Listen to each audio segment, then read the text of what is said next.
I started my journey with crypto 12 years ago. If I had done everything right, I would be a millionaire already. I'm not. I've done many mistakes, emotional mistakes, lazy mistakes, stupid mistakes that cost me a fortune. In this video, I'm sharing my entire 12-year crypto journey and every lesson I've learned the hard way, so hopefully you don't have to make the same mistakes and you can make much more money.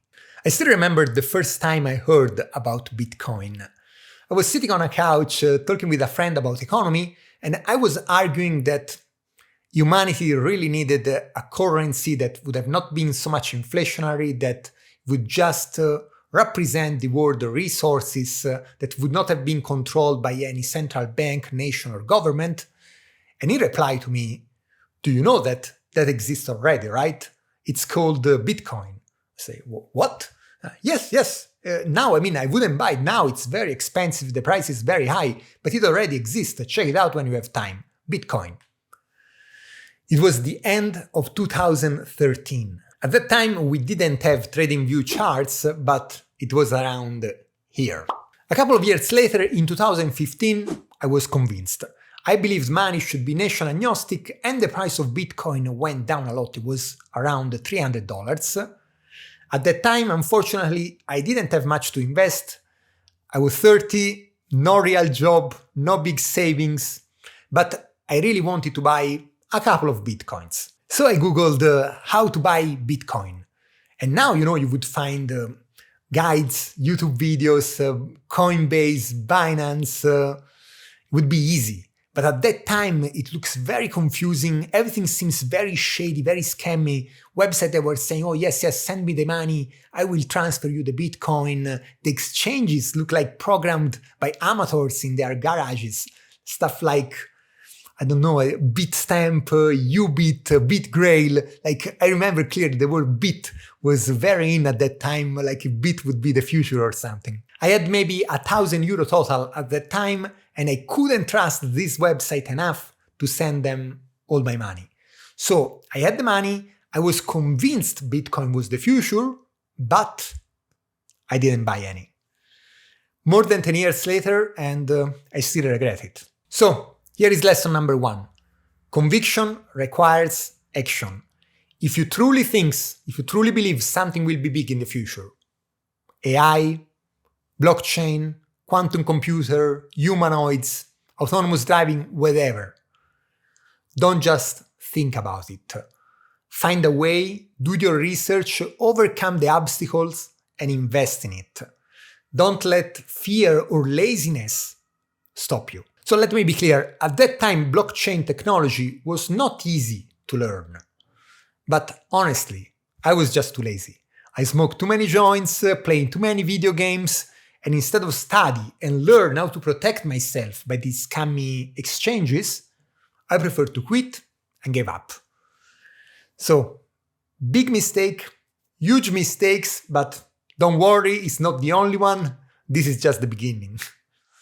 Before we continue with my crypto stories, please help me out with the algo. Just click the like button. It takes 1 second. It's 1 second, one click, like. Thank you very much. A couple of years later, and Bitcoin was back at all-time high, and I was thinking, fuck it, I knew it, I should have bought it at 300. I'm not gonna buy now that it's at 2,000. 1 month later, 4,000. 1 month later, 6,000. 1 month later, 8,000. What the fuck? It's going parabolic. That was when normal people started talking about crypto for the first time. My friend started asking me, "Adri, are we not investing in this?" The crypto exchanges started looking way better. Of course, we know by now that they just looked better. Actually, they were probably even worse behind it, but this is a story for later. Anyway, the hype was real. Everybody wanted a crypto account, and the registration process took weeks. I was very late to the party, but finally I entered the market buying a couple of Ethereum around $500. It was November 2017. I also bought a bunch of altcoin and some shitcoin. For example, altcoin, I bought IOTA, NEO, the Chinese Ethereum, ADA, Cardano. The bunch of shitcoin, honestly, went to zero. are delisted, forgotten. I don't really even remember exactly what I bought.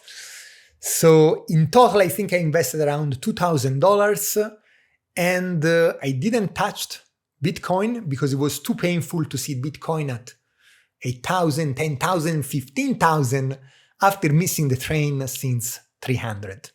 1 month later, my portfolio was worth $6,000, but that was the peak of January 2018. 1 year later, that 6,000 became 400.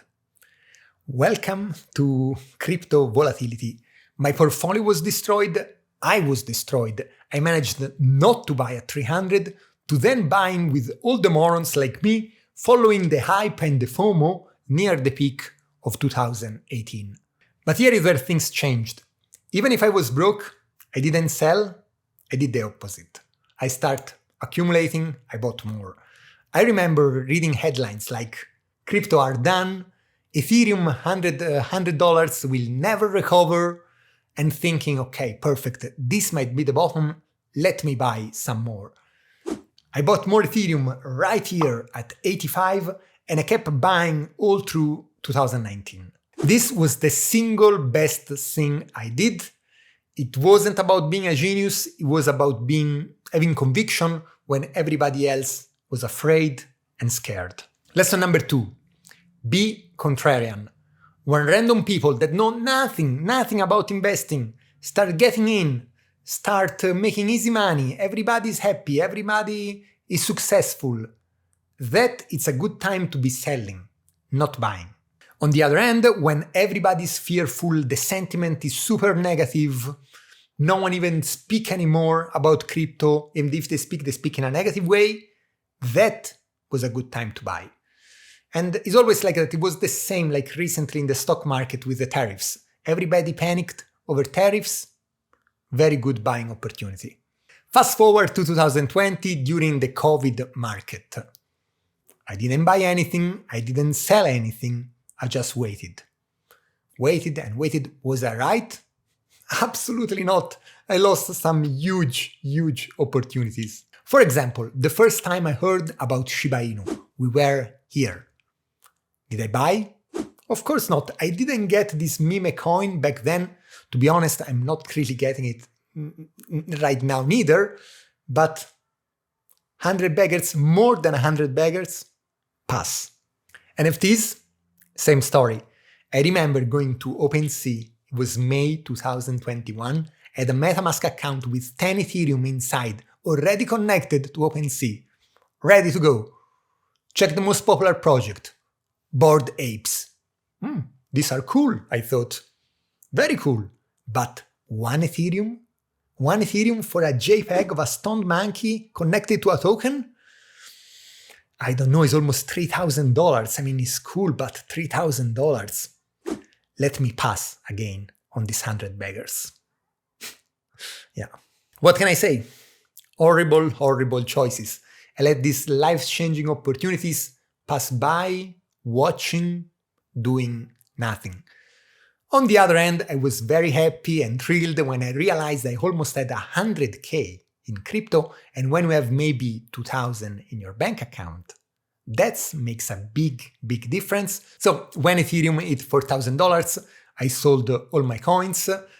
I took 40K and I put it in my bank account, 40K I put it in stable to re-enter the market later, and 20K I burned away investing in crypto scams like DeFi projects, NFTs. I put a lot in NFTs that all went to zero or almost zero, some shitcoin, because, of course, I have to make the same mistakes again and again to really learn from them and then now make this video.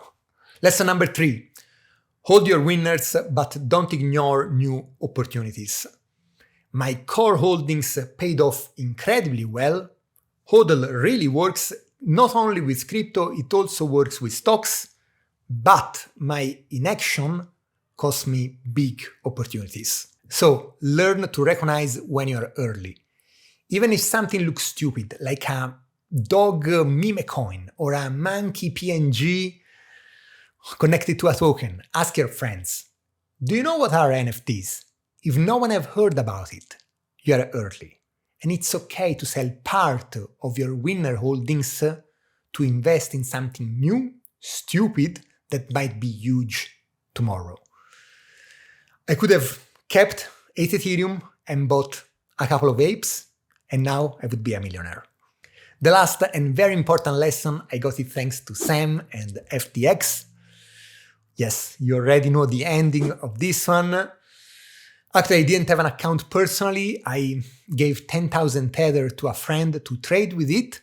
And of course, what was the best platform to trade crypto? FTX. So we have our money there.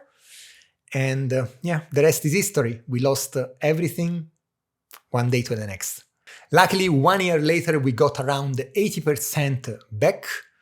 But seeing everything vanish overnight, it's honestly tough. It's quite traumatic. I don't wish that to anyone. Another friend of mine had 50K in Celsius. Next day, poof, gone. Lesson number 4, not your key, not your crypto. I know, it's a cliche, but it's really true. And so many people still have and hold all the crypto in the exchanges. It's not yours. And again, it's so easy, it's so simple. Buy a hard wallet is the safest way. Something like this. Very small, a ledger. You can't trust exchanges. Use Binance or Coinbase to buy and exchange the crypto that you want to exchange and then move them out of the exchange back to your ledger. I'm not sponsored by Ledger. I'm really saying that because this is the way. It's not that hard and it's way, way safer. This is the only way to invest in crypto. Trust me. And that's it with my crypto mistakes. Thank you. Thank you for watching this video. I hope you like it. Let me know if you have any questions or suggestions. Like and subscribe. See you next week. Peace out.